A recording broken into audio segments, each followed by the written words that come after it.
काही रेसिपी ह्या अशा असतात की त्यांना परफेक्ट प्रमाणच लागतं. तशीच एक रेसिपी आहे ती म्हणजे ढोकळा. बऱ्याच जणांचा बऱ्याच वेळा फसणारा असा हा ढोकळा. माझं पण तसंच झालेलं. मी बऱ्याच वेळा ढोकळ्याची रेसिपी ट्राय केली, बरेच व्हिडिओ बघून ट्राय केली, पण माझा ढोकळा परफेक्ट होतच नव्हता. पण बरेच असे एक्सपेरिमेंट केल्यानंतर शेवटी मला एक ढोकळ्याची परफेक्ट रेसिपी मिळाली, जी मी तुमच्याशी आज शेअर केलेली आहे. खूप छान अप्रतिम असा हा ढोकळा तयार होतो.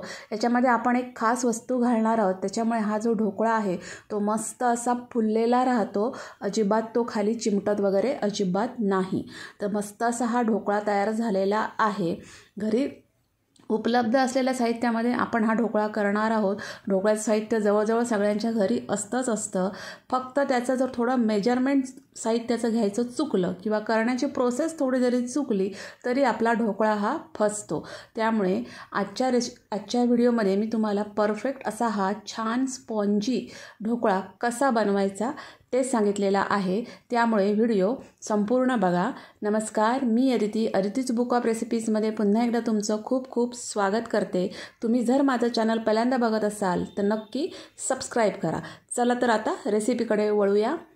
तर मी इथे एक मिक्सरचा जार घेतलेला आहे आणि याच्यामध्ये मी 2 टेबलस्पून एवढी साखर घेतलेली आहे, म्हणजे 2 मोठे चमचे साखर घेतलेली आहे. हे बघा, आपण ज्या प्रमाणामध्ये ढोकळा बनवतो त्या प्रमाणामध्ये 5 माणसांना आरामात पुरेल एवढा ढोकळा बनतो. साखर घालून झाल्यानंतर याच्यामध्ये घालायचा दुसरा इन्ग्रेडियंट तो म्हणजे सायट्रिक ॲसिड. ते मी अर्धा चमचा म्हणजे हाफ टीस्पून घेतलेला आहे. तर हाफ टीस्पून इथं सायट्रिक ॲसिड घ्यायचं आहे. लिंबाचा रस वापरायचा नाही, सायट्रिक ॲसिडच घ्यायचं आहे. ते का घ्यायचं आहे ते मी तुम्हाला नंतर सांगेन.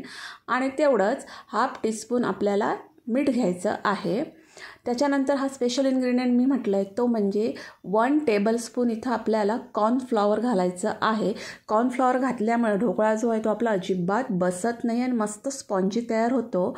आणि तेवढंच 1 टेबलस्पून एवढं आपल्याला याच्यामध्ये तेल घालायचं आहे. ही सगळी मेजरमेंट आहे ती फार महत्त्वाची आहेत. आणि अगदी 2 चिमूट मी याच्यामध्ये हळद वापरलेली आहे. हळद कमी वापरायची आहे किंवा नाही वापरली तरी चालेल, किंवा हळदी ऐवजी तुम्ही पिवळा रंगसुद्धा इथं वापरू शकता. आणि नंतर मग याच्यामध्ये मी बरोबर अर्धा कप पाणी घातलेलं आहे. हे बघा, आणि हे मी मिक्सरला फिरवून घेणार आहे. हे बघा, छान अगदी मी मिक्सरला फिरवून घेतलेलं आहे. हे बघा, आपलं मिक्सर वापरल्यामुळे आपलं हे जे काम आहे ते अगदी सोपं होतं. आणि हे मस्त असं मी मिक्सरमध्ये फिरवून घेतलेलं आहे. हे बघा, तर आता हे जे आपण तयार केलेलं मिश्रण आहे ते बाजूला ठेवूया आणि पुढची कृती बघूया. तर मी इथं बेसन घेतलेलं आहे. तर मी इथं 1 कप आणि पाव कप एवढं मी बेसन घेतलेलं आहे. हे बघा, 1 कप घेतलेला आहे आणि पाव कप. बेसन जे आहे ते बारीक घ्यायचं आहे, कुठलंही रवाळ किंवा जाडं भरडं बेसन घ्यायचं नाही आहे. जेवढं बारीक बेसन घ्याल तेवढं उत्तम. आणि ते चाळून घ्यायचं आहे, त्यामुळे बेसन हे चाळूनच घ्यायचं आहे. तर बेसन मी इथं चाळून घेतलेलं आहे. हे बघा, आणि आता मी एक इथं मोठं भांडं घेतलेलं आहे आणि त्याच्यामध्ये मी हे बेसन काढून घेतलेलं आहे. तर ढोकळा बनवण्यासाठी तुम्ही जे भांडं घेणार आहात ते थोडंसं मोठं घ्या, कारण आपल्याला त्या पिठाला चांगलं फेटायचं आहे. त्यामुळे थोडंसं मोठं भांडं घ्यायचं आहे. आणि मी चाळलेलं बेसन या भांड्यामध्ये काढून घेतलेलं आहे. आता याच्यामध्ये आपण जे मगाशी मिक्सरमध्ये मिश्रण करून घेतलेलं आहे तर ते थोडं थोडं घालायचं आहे आणि हे याच्यामध्ये मिक्स करून घ्यायचं आहे. तर बेसनचं प्रमाण पण परफेक्ट पाहिजे. तर बरोबर 1 कप आणि पाव कप एवढं मी घेतलेलं आहे, म्हणजे वजनी जवळजवळ हे 150 ग्राम तरी बेसन भरतं. किंवा तुम्ही नुसता 1 कप घेतला तर तो व्यवस्थित दाबून भरून घ्या, म्हणजे वरचं पाव कप बेसन तुम्हाला घालण्याची गरज नाही.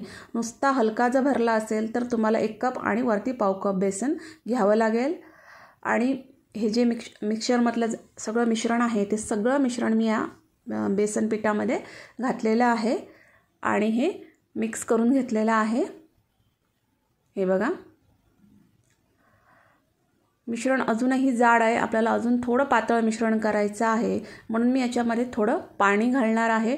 तर पाण्याचं प्रमाण पण फार महत्त्वाचं आहे. आपण पहिलं अर्धा कप पाणी घेतलेलं मिक्सरच्या जारमध्ये आपण ते मिश्रण बनवायला, आणि पुन्हा मी आता इथं अर्धा कप पाणी घेतलेलं आहे आणि त्यातलं थोडं थोडं पाणी मी याच्यामध्ये घातलेलं आहे आणि हे मिक्स करून घेतलेलं आहे. पाणी थोडं थोडंच घालायचं आहे, म्हणजे आपल्याला पाण्याचा अंदाज जो आहे तो बरोबर येणार आहे. बेसन चाळून घेतलेलं आहे, त्याच्यामुळे याच्यामध्ये कुठेही गुठळ्या राहणार नाही आहेत. आपल्याला मस्त स्मूथ असं बॅटर इथं मिळणार आहे. तर थोडं थोडं पाणी घालून मी हे बॅटर आहे ते तयार करून घेतलेलं आहे. हे बघा,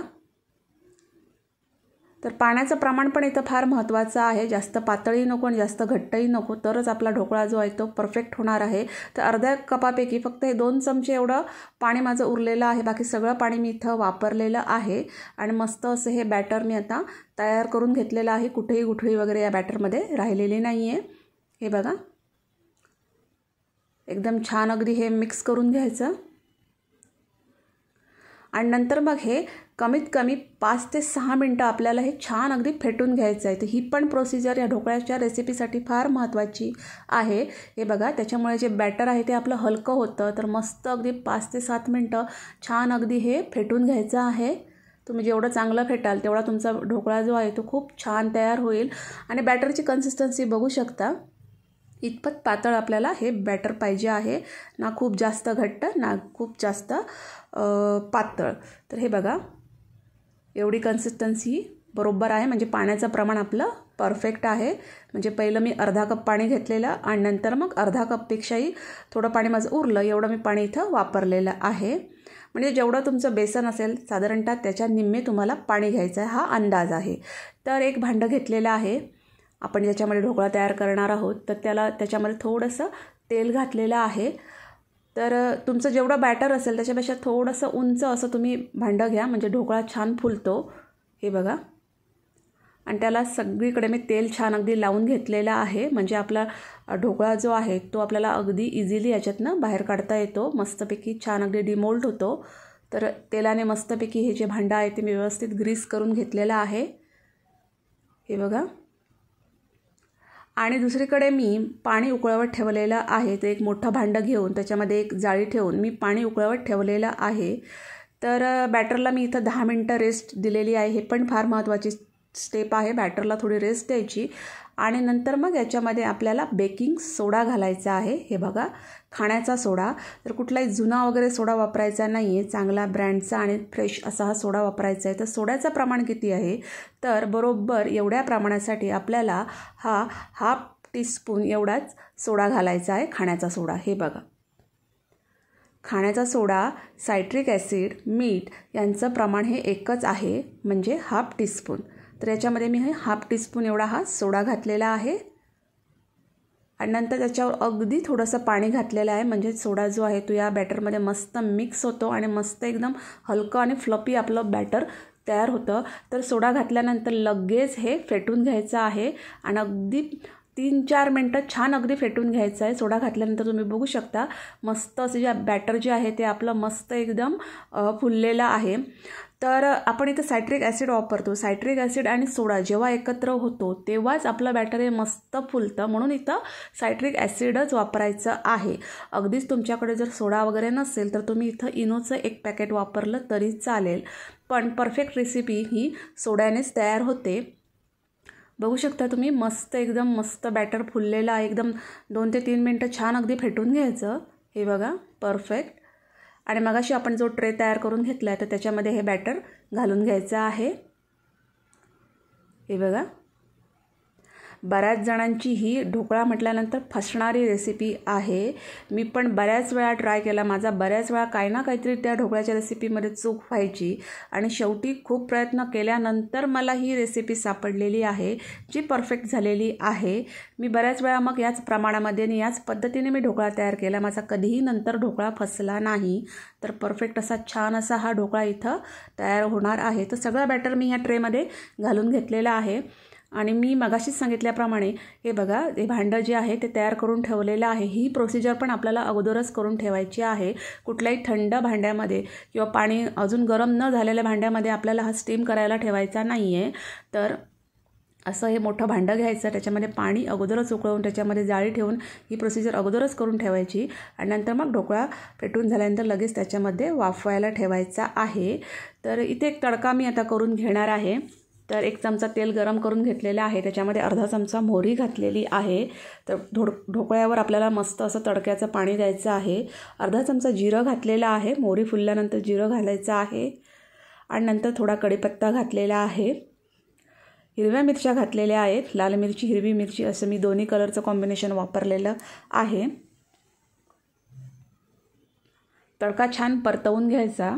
हे बघा, ढोकळा म्हटल्यानंतर त्याच्यावर हा असा तडका द्यावाच लागतो, तरच तो ढोकळा आपला खूप छान असा तयार होतो. आणि नंतर मग याच्यामध्ये हे थोडंसं पाणी घालायचं आहे. जवळजवळ पाव कप मी इथं पाणी वापरलेलं आहे. आणि त्याच्यानंतर याच्यामध्ये 1 चमचा साखर घालायची आहे. साखर छान अगदी ह्या तडक्यामध्ये विरघळवून घ्यायची आहे. हे बघा, मस्त आपलं तडक्याचं पाणी हे इथं तयार झालेलं आहे.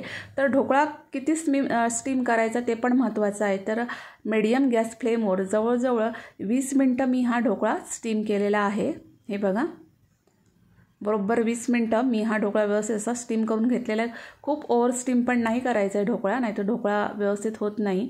आणि एक टूथपिक वगैरे किंवा सुरी वगैरे ह्याच्यामध्ये घालून बघायची. त्याला कुठेही ढोकळा चिकटला नसेल तर समजायचं की आपला हा ढोकळा आता तयार झालेला आहे. आणि पूर्ण गार करून घ्यायचा आहे ढोकळा, लगेच डिमोल्ड करायचा नाही. गरम वगैरे असताना पूर्ण गार करून घ्यायचा आणि नंतरच मग हा ढोकळा जो आहे तो या भांड्यातनं आपल्याला काढून घ्यायचा आहे. मी पूर्ण गार करून घेतलेला आहे.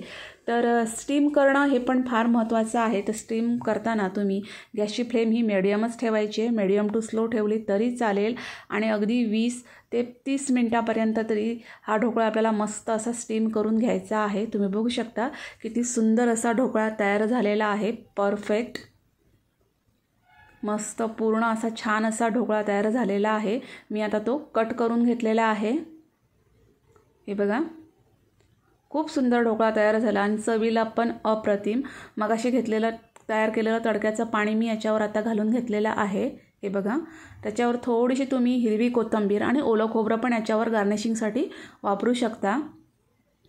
आणि बघू शकता किती छान असा ढोकळा इथं तयार झालेला आहे. ढोकळ्याला जाळी पण खूप छान पडलेली आहे. हे बघा, मस्त अशी जाळी या ढोकळ्याला पडलेली आहे. बघू शकता किती मस्त आणि परफेक्ट असा ढोकळा इथं तयार झालेला आहे. तर नक्की ही रेसिपी ट्राय करा. कधी फेल न होणारी अशी ढोकळ्याची रेसिपी आहे. आपण इथे स्पेशल इन्ग्रेडियंट कॉर्नफ्लॉवर वापरलेला आहे, त्याच्यामुळे हा ढोकळा थंड झाल्यानंतरसुद्धा बसत वगैरे नाही, मस्त असा फुगलेलाच राहतो. तर नक्की ही रेसिपी ट्राय करा. तुम्हाला ही रेसिपी कशी वाटली ती मला कमेंट्समध्ये नक्की सांगा. जर व्हिडिओ आवडला असेल तर लाईक करा, शेअर करा, माझ्या चॅनलला नक्की सबस्क्राईब करा. थँक्यू.